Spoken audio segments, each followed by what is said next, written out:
Si Miss Abby Porras may tanong, true ba ang naririnig ko na nag-lock ang panga ng isang American Bully pag nakakagat? Sana mapansin.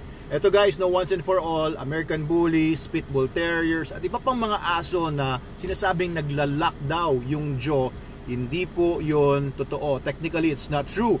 But dahil sa sobrang lakas ng muscles ng bibig nila, pag kumagat sila, hindi mo na mabuksan. Sobrang develop ng mga muscles nila kasi yung mga breed na yan, yung mga pit bulls and iba pang mga bully breeds ay dinevelop yan to have very strong bites.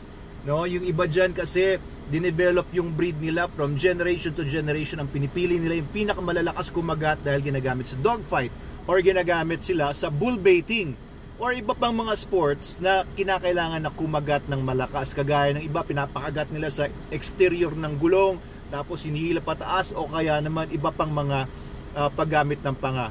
Kaya sobrang lakas ng jaws nila, ang akala ng iba pag kumagat ay nagla-lock yung jaw.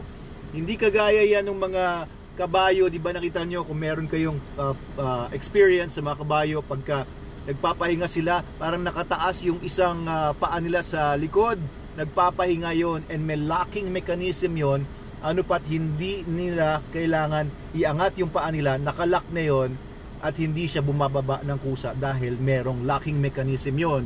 So yung pag-lock ng jaw ng aso, wala pong mekanismo yon na nagsistay doon. Pwera lang doon sa mga muscles na nagpapangyari na mag-stay siya na nakasara yung bibig.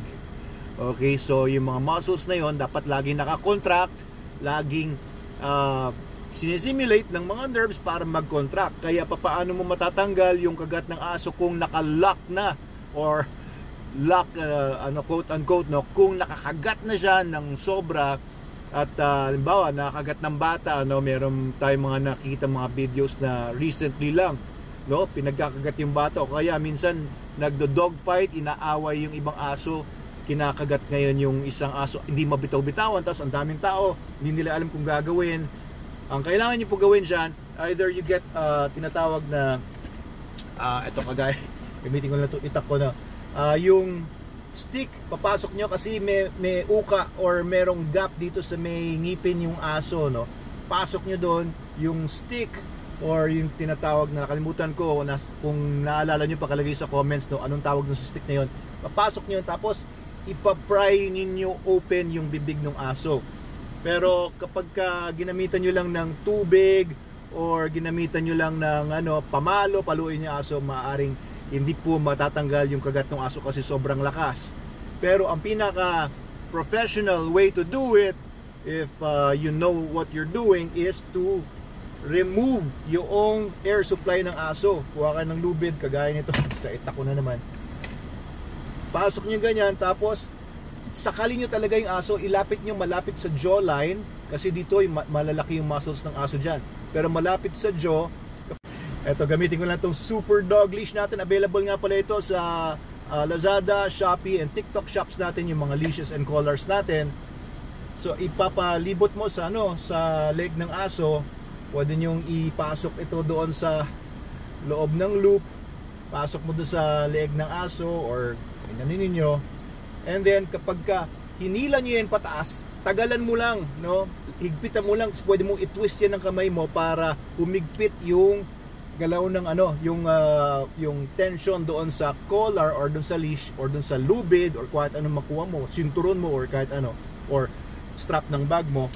Pag mawala na po yung hangin na pumapasok doon sa baga ng aso dahil kinonstrict mo na, mag-o-open po yung bibig ng aso. Hindi nakalock yun, magkukusa po siya na bubuka ang bibig niya. Yun po yung paraan para i-prevent yung seemingly pag-lock ng bibig ng aso doon sa kanyang kinakagat, kung bata man yan o tao man yan na adulto or whatever. Remove the air supply, kasi alam nyo ba na ang pinaka importante sa buhay ng tao o ng aso or ng ibang panghayop is air, no? Sabi nila food, sabi ng iba love, sabi ng iba security or water. It's not true. Ang pinakamahalaga ay air, kasi Pag nawala yung air, limutan mo na lahat. Kahit hindi ka kumain, kahit hindi ka uminom, kahit hindi ka mag-ibigin or whatever, air ang pinakamahalaga sa atin. Kaya more of nanggigigil lang talaga, hindi talaga sila nagla-lock ng joke. Kung kayo ay nanggigigil na sa sobrang init ng panahon ngayon, ba't hindi kayo magpunta dito sa Manalo Resort Hotel at magpalamig muna kayo ng ulo para hindi kayo nanggigigil? Ayan, di ba? Lalamig ang ulo ninyo kapag nandito kayo.